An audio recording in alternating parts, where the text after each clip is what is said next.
आप सभी का फिर से एक बार अपने YouTube चैनल में स्वागत है। स्टूडेंट्स, इस वीडियो में हम पढ़ेंगे एक और आनुवंशिक विकार जिसका नाम है थैलीसीमिया या थैलेसीमिया। क्या होता है? देखिए, ये थैलेसीमिया और उससे पिछले वीडियो में मैंने पढ़ा था सिकल सेल एनीमिया। तो ये दोनों ही रक्त विकार है और दोनों ही हमारे एचबी से संबंधित है। तो यहाँ पर फ़र्क, सबसे बड़ा फ़र्क ये है सिकल सेल एनीमिया और थैलेसीमिया में कि थैलेसीमिया में एचबी की मात्रा कम बनती है। एचबी की मात्रा कम हो जाती है तो धीरे धीरे एनीमिया पैदा होता है। जबकि सिकल सेल एनीमिया में यह है कि एचबी तो उतना ही पैदा होता है, उतना ही बनता है, लेकिन उसके गुण चेंज हो जाते हैं। विकृत यानी एक परिवर्तित एचबी का निर्माण होता है। तो यहाँ पर ये फ़र्क है, थैलेसीमिया में तो एचबी की मात्रा कम बनती है और जबकि सिकल सेल एनीमिया में एचबी है वो विकृत अवस्था में बनता है। तो देखिए, यह एक आनुवंशिक रक्त विकार है थैलेसीमिया। आनुवंशिक रक्त विकार है। यह एक अलिंगी गुणसूत्री यानी ऑटोसोमल अप्रभावी विकार है। ऑटोसोमल रेसेसिव जिसको अपन बोल रहे हैं, तो ये भी एक अप्रभावी जीन के कारण होने वाला विकार है और ये हमारे अलिंग गुणसूत्र से संबंधित है। अब ये कौन कौन से गुणसूत्र से संबंधित है वो भी अपन देखने वाले हैं। देखिए इसमें, तो देखिए इस रोग में हीमोग्लोबिन बनाने वाली, जैसे हमने पढ़ा था कि एचबी जो होता है उसमें 2 अल्फा श्रृंखलाएँ और 2 बीटा श्रृंखलाएँ पाई जाती है।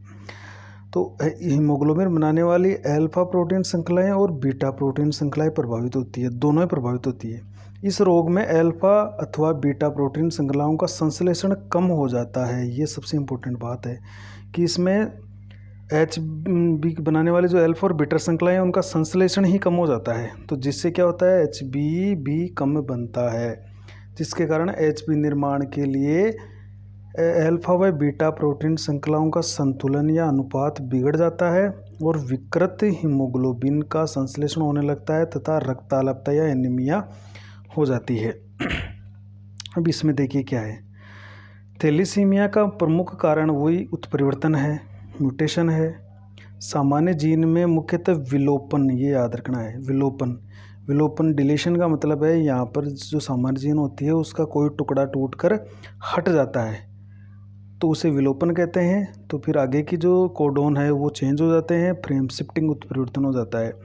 तो सामान्य जीन में मुख्यतः विलोपन के कारण फ्रेम शिफ्ट उत्परिवर्तन हो जाते हैं और जिससे त्रुटिपूर्ण जीन बन जाती है और थैलेसीमिया रोग होता है। अब वो जीन कहाँ स्थित होती है वो भी अपन पढ़ने वाले हैं। थैलेसीमिया रोग में एचबी की अल्फा या बीटा प्रोटीन श्रृंखलाओं का संश्लेषण प्रभावित होता है। अतः इनके आधार पर थैलेसीमिया 2 प्रकार का होता है। जैसे अल्फा थैलेसीमिया, इसमें अल्फा प्रोटीन श्रृंखलाएँ प्रभावित होगी। बीटा थैलेसीमिया जिसमें बीटा प्रोटीन श्रृंखलाओं का संश्लेषण प्रभावित होगा। तो कहने का मतलब है या तो अल्फा हो रहा है या बीटा हो रहा है, तो जैसा थैलेसीमिया वैसा ही उसके प्रोटीन श्रृंखलाओं का निर्माण प्रभावित हो जाएगा। तो अगर एक प्रोटीन श्रृंखला कम बनेगी तो जो एचबी बनेगा वो सही ढंग से नहीं बनेगा, उसका अनुपात बिगड़ जाएगा, उसकी मात्रा कम बनेगी। तो जो अल्फा थैलेसीमिया रोग का नियंत्रण होता है, अल्फा थैलेसीमिया रोग का नियंत्रण गुणसूत्र 16 पर स्थित 2 सन्निकट संलग्न जीन जिसको HbA फर्स्ट और HbA सेकंड द्वारा होता है। यानी अपन जो अल्फा थैलेसीमिया के जीन गुणसूत्र 16 पर होते हैं, तो वो भी 2 संलग्न जीन होती है, HbA फर्स्ट और HbA सेकंड, उसके द्वारा अल्फा थैलेसीमिया का कंट्रोल होता है। अब अगर ये जो जीन है दोनों, इनमें अगर कोई उत्परिवर्तन होता है तो अल्फा थैलेसीमिया रोग होता है। दोनों जनकों से प्राप्त गुणसूत्र 16 के इन चारों युग्म विकल्पियों में से एक या अधिक जीनों के उत्परिवर्तन या विलोपन से होने के कारण अल्फा थैलेसीमिया उत्पन्न होता है। मतलब समझा, दो गुणसूत्र होते हैं, 2, एक गुणसूत्र पर उपस्थित है HbA से फर्स्ट और HbA सेकंड, दूसरे गुणसूत्र पर उपस्थित है HbA फर्स्ट और HbA सेकंड, यानी 4 जीन हो गई, फर्स्ट वाली 2 और 2 सेकंड वाली, क्योंकि एक गुणसूत्र तो माता से आता है, एक नर से आता है, पिता से आता है, एक माता से आता है, तो दोनों गुणसूत्रों पर 4 जीन हो गई। अगर इन चारों जीन में से किसी एक जीन का उत्परिवर्तन हो गया या 2 का हो गया या 3 का हो गया या चारों जीनों का हो गया, तो जैसा उत्परिवर्तन वैसा का उसमें अल्फा थैलेसीमिया पैदा हो जाएगा। अगर एक जीन में होता है तो उस हिसाब से होगा, 2 जीन में उत्परिवर्तन होता है तो उस हिसाब से होगा, सभी जीनों में होता है तो उस हिसाब से अल्फा थैलेसीमिया का रोग उत्पन्न हो जाता है। तो यहाँ पर ध्यान रखना है कि अल्फा थैलेसीमिया गुणसूत्र 16 पर स्थित जो 2 संलग्न जीन है HbA फर्स्ट और HbA सेकंड, उसके द्वारा कंट्रोल होता है। पढ़ लेते हैं अपन जो थैलेसीमिया बीटा थैलेसीमिया उसको।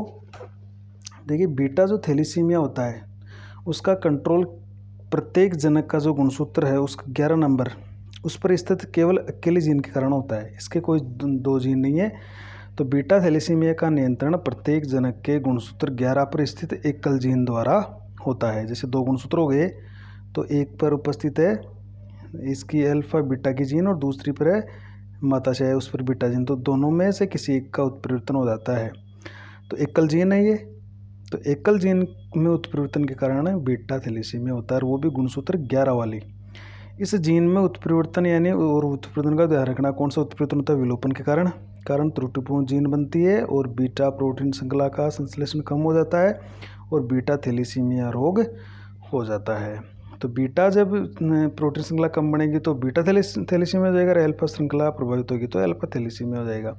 अल्फा थैलेसीमिया गुणसूत्र 16 से रिलेटेड है और बीटा थैलेसीमिया गुणसूत्र 11 की अकेली यानी एकल जीन यानी एक जीन द्वारा कंट्रोल हो रहा है। अब हमने इसको आरेख द्वारा भी समझाया। देखिए थैलेसीमिया है, ये थैलेसीमिया 2 प्रकार का है, अल्फा थैलेसीमिया और बीटा थैलेसीमिया।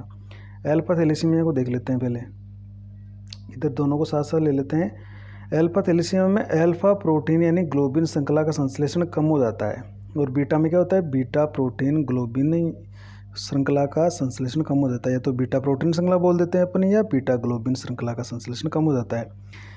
इसकी जो जीन होती है वो गुणसूत्र 16 पर स्थित होती है और 2 संलग्न जीन होती है HbA फर्स्ट और HbA सेकंड द्वारा ये नियंत्रित होती है, ये याद रखना है। और ये जो जीन होती है गुणसूत्र 11 पर स्थित एकल जीन द्वारा कंट्रोल होती है। तो ये गुणसूत्र 11 के अकेले जीन द्वारा कंट्रोल है, ये 2 जीन जो संलग्न जीन है उसके द्वारा कंट्रोल है। इसमें उत्परिवर्तन होता है मुख्यतः विलोपन के कारण और इसमें भी उत्परिवर्तन होता है मुख्यतः विलोपन के कारण। दोनों में विलोपन हो रहा है, उत्परिवर्तन के कारण विलोपन हो रहा है और उससे उत्परिवर्तन हो रहा है, जिससे क्या होगा? गुणसूत्र 16 पर त्रुटिपूर्ण जीन का निर्माण हो गया और इसमें यह हुआ कि गुणसूत्र 11 पर भी त्रुटिपूर्ण जीन का निर्माण हो गया। और जब ऐसा हो जाता है तो अगर यहाँ पर गुणसूत्र 16 पर ऐसा हो रहा है तो अल्फा थैलेसीमिया हो जाएगा, तो वहाँ पर क्या होगा? गुणसूत्र 16 पर त्रुटिपूर्ण जीन बन रही है तो अल्फा जो प्रोटीन श्रृंखला है ग्लोबिन श्रृंखला उसका संश्लेषण कम हो जाएगा। अगर गुणसूत्र 11 पर ऐसा हो रहा है तो बीटा प्रोटीन श्रृंखला का संश्लेषण कम हो जाएगा। अगर अल्फा प्रोटीन श्रृंखला का संश्लेषण कम हो रहा है तो अल्फा थैलेसीमिया हो जाएगा और बीटा प्रोटीन श्रृंखला का संश्लेषण कम हो रहा है तो बीटा थैलेसीमिया रोग हो जाएगा। यहाँ पर अपने कुछ एक महत्वपूर्ण नोट लिखा है कि थैलेसीमिया में अल्फा व बीटा प्रोटीन श्रृंखलाओं का संश्लेषण कम होने से हीमोग्लोबिन का निर्माण कम हो जाता है। अतः यह एक परिमाणात्मक समस्या है, एक क्वांटिटेटिव प्रॉब्लम है। मतलब परिमाणात्मक समस्या क्वांटिटी यानी इसकी HB की मात्रा कम हो जाती है। लेकिन सिकल सेल एनीमिया में क्या होता है? जो हीमोग्लोबिन का संश्लेषण कम नहीं होता है लेकिन विकृत हीमोग्लोबिन बनता है, यानी हीमोग्लोबिन तो पूरा बनता है लेकिन इसकी संरचना चेंज होकर बनती है, विकृत बनता है। अतः ये एक गुणात्मक या क्वालिटेटिव प्रॉब्लम है। ये गुणात्मक है, उसकी क्वालिटी चेंज हो जाती है, उसका गुण चेंज हो जाते हैं, ऐसा हीमोग्लोबिन इसमें बनता है। तो दोनों स्थितियों में फ़र्क है कि एक में तो HB कम बन रहा है, एक में HB विकृत अवस्था में बन रहा है। तो ये भी आपको ध्यान रखना है कि कौन सा रक्त विकार है वो गुणात्मक समस्या है तो वो तो सिकल सेल एनीमिया है, कौन सा रक्त विकार है वो परिमाणात्मक समस्या है, परिमाणात्मक समस्या है, क्वांटिटेटिव प्रॉब्लम है। तो परिमाणात्मक समस्या अगर है तो वो थैलेसीमिया है और अगर क्वालिटेटिव या गुणात्मक समस्या है तो वो सिकल सेल एनीमिया है। तो इस तरह से ये एक अपना थैलेसीमिया रोग था। और लास्ट जो अपन मेंडेलियन विकार पढ़ लेते हैं वो है हमारा फिनाइल कीटोन यूरिया। देखिए बहुत ही महत्वपूर्ण फिनाइल कीटोन यूरिया, जिसको अपन PKU भी बोलते हैं शॉर्ट में, फिनाइल कीटोन यूरिया। ये देखिए फिनाइल एलिनिक अमीनो अम्ल है जो कीटोन में और मूत्र में आने लगता है, इसलिए इसको फिनाइल कीटोन में चेंज हो जाएगा ये और फिर यूरिन के अंदर ये आने लगेगा, तो इस कारण इसको फिनाइल कीटोन यूरिया कह रहे हैं। देखिए ये एक जन्मजात शिशु में पाई जाने वाली विकृति है। ये जन्मजात होती है और शिशु में ही देखने को मिल जाती है। ये एक उपापचयी विकृति है, मेटाबॉलिक डिसऑर्डर है। ये भी इम्पोर्टेंट है कि एक उपापचयी मेटाबॉलिक डिसऑर्डर है जिसमें क्या होता है, कुछ उपापचयी क्रियाएं प्रभावित होती है। जो फिनाइल कीटोन्यूरिया है उसको नियंत्रित करने वाली जीन गुणसूत्र नंबर 12 पर स्थित होती है, ये भी याद रखना आपको। और ये अलिंग गुणसूत्र ऑटोसोमल अप्रभावी विकार है, यानी गुणसूत्र नंबर 12 पर तो जीन इसकी है, और किस जीन के कारण होता है, ये अप्रभावी जीन के कारण होता है, जिसको अपन ऑटोसोमल रिसेसिव कह रहे हैं। यानी अलिंग गुणसूत्र जो 12 है उस पर जो अप्रभावी जीन है उसके कारण ये होता है। वो अप्रभावी जीन किस कारण से बनती है, वो भी उत्परिवर्तन से बनती है। सामान्य व्यक्ति में क्या होता है, देखिए सामान्य व्यक्ति में जो फिनाइल एलेनिन होता है, ये एक अमीनो अम्ल है, ये PHE अमीनो अम्ल को टायरोसिन अमीनो अम्ल में बदलने के लिए आवश्यक एंजाइम फिनाइल एलेनिन हाइड्रोक्सिलेज पर्याप्त मात्रा में बनता है। ये एक नॉर्मल व्यक्ति की बात है कि नॉर्मल जो व्यक्ति होता है उसमें क्या होता है, फिनाइल एलेनिन जो अमीनो अम्ल है उसको टायरोसिन में बदला जाता है। ये अपने बॉडी में होता रहता है, वो टायरोसिन में बदलता रहता है। अब ये टायरोसिन अमीनो अम्ल आगे बहुत से महत्वपूर्ण यौगिक का निर्माण कर देगा ये। तो ये जो टायरोसिन में बदल रहा है इसके लिए क्या होता है, अपने बॉडी के अंदर एक एंजाइम बनता है जिसका नाम है फिनाइल एलेनिन हाइड्रोक्सिलेज एंजाइम। ये पर्याप्त मात्रा में बनता है। लेकिन अब हुआ क्या कि जब गुणसूत्र 12 पर जो स्थित जीन है जो इस एंजाइम को कंट्रोल करती है उसमें उत्परिवर्तन हो जाता है तो त्रुटिपूर्ण जीन बन जाती है और परिणाम स्वरूप फिनाइल एलेनिन हाइड्रोक्सिलेज एंजाइम का संश्लेषण कम हो जाता है। तो अगर ये कम हो गया, क्योंकि ये एंजाइम क्या करता है, ये फिनाइल एलेनिन को किस में कन्वर्ट करता है, ये टायरोसिन के अंदर कन्वर्ट करता है, इसका काम ये है। तो अगर इस एंजाइम का स्राव कम हो जाएगा तो ये फिनाइल एलेनिन टायरोसिन में नहीं कन्वर्ट होगा। तो अब देखिए होगा क्या आगे। तो फिनाइल एलेनिन हाइड्रोक्सिलेज एंजाइम की कमी के कारण फिनाइल एलेनिन अमीनो अम्ल का परिवर्तन टायरोसिन अमीनो अम्ल में नहीं हो पाता है। अब ये बदलेगा ही नहीं, फिनाइल एलेनिन जो अमीनो अम्ल है ये टायरोसिन में नहीं बदल पाएगा, जिसके कारण क्या होगा, रक्त में फिनाइल एलेनिन अमीनो अम्ल की मात्रा बढ़ जाती है, जो मस्तिष्क का जो CSF होता है, सेरेब्रोस्पाइनल फ्लूइड यानी प्रमस्तिष्क मेरुद्रव, उसमें जमा होकर मानसिक अवरुद्धता उत्पन्न करता है, अर्थात ये अल्प बुद्धि या जड़ बुद्धि उत्पन्न करता है। तो ऐसे व्यक्ति की, ऐसे बच्चे की जो IQ होती है वो बहुत ही कम होती है, कम हो जाती है। उसका कारण क्या होता है, ये फिनाइल एलेनिन अमीनो अम्ल है जो उसके CSF यानी तंत्र का जो द्रव है उसमें जाके जम जाता है और फिर उसको अल्प बुद्धि या जड़ बुद्धि उत्पन्न कर देता है वहाँ पे। तो इस रोग से ग्रसित पीड़ित बच्चों को फिनाइल एलेनिन जड़ बुद्धि भी कहते हैं। देखो, तो ये सिर्फ एक एंजाइम की कमी के कारण हो रहा है। और वो एंजाइम कम क्यों हो रहा है, क्योंकि गुणसूत्र नंबर 12 पर जो जीन उपस्थित है उसमें उत्परिवर्तन के कारण हो रहा है, और जो उत्परिवर्तित जीन है उसके कारण से एंजाइम का निर्माण नहीं हो पाता है।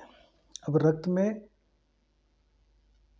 अब क्या होगा, रक्त में एकत्र फिनाइल जो एलेनिन अमीनो अम्ल है ये फिनाइल पायरुविक अम्ल में व अन्य व्युत्पन्नों जैसे कीटोन में बदलता जाता है।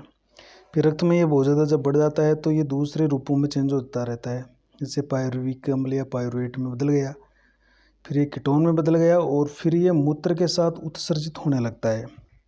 इसलिए इसको अपन कह रहे हैं फिनाइल कीटोन यूरिया। यूरिया का मतलब यहाँ पर मूत्र से है, तो मूत्र में यूरिया होता है, तो यूरिया के साथ यानी मूत्र के साथ ये फिनाइल एलेनिन बाहर निकलने लगता है।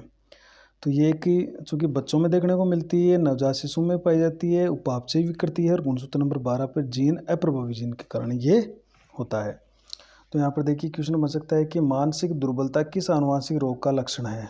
तो उसका अपन को सूत्र लिखना है, उसका ये आंसर लिखना है अपन को फिनाइल कीटोन यूरिया PKU।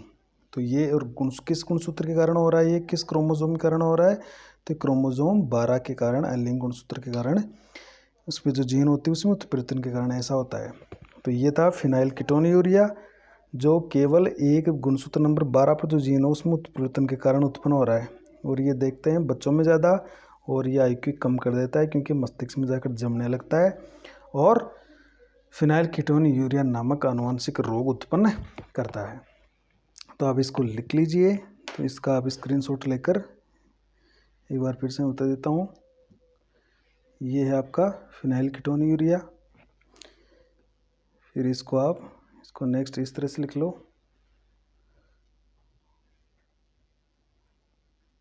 आप स्क्रीनशॉट लेकर इसको पूरी तरह से लिख सकते हो। इसी तरह से पीछे का और बता देते हैं आपको। ये था थैलेसीमिया। ये थैलेसीमिया को आप लिख लो कि ये भी एक ऑटोसोमल डिसऑर्डर है, रिसेसिव है, प्रभावी है। इस तरह से आप स्क्रीनशॉट लेकर आप इसको लिख सकते हो।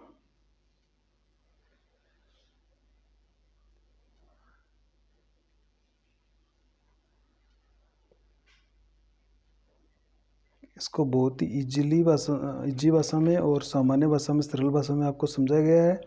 आप इसको अच्छे से समझाओगे। इसको बीटा थैलेसीमिया को आप लिख लो। फिर ये थैलेसीमिया को एक आरेख से समझाया गया है, तो ये आपके लिए समझना बहुत ही आसान होगा कि किस तरह से थैलेसीमिया जो दो तरह का होता है, अल्फा और बीटा, वो पैदा होता है।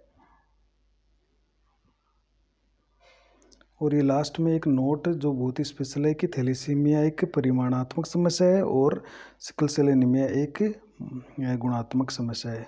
तो इसका भी क्वेश्चन आपको निकाल कर आ सकता है परीक्षा में। नेक्स्ट वीडियो अपन गुणसूत्रीय जो विकार बच गए उसके बारे में चर्चा करेंगे। Thank you.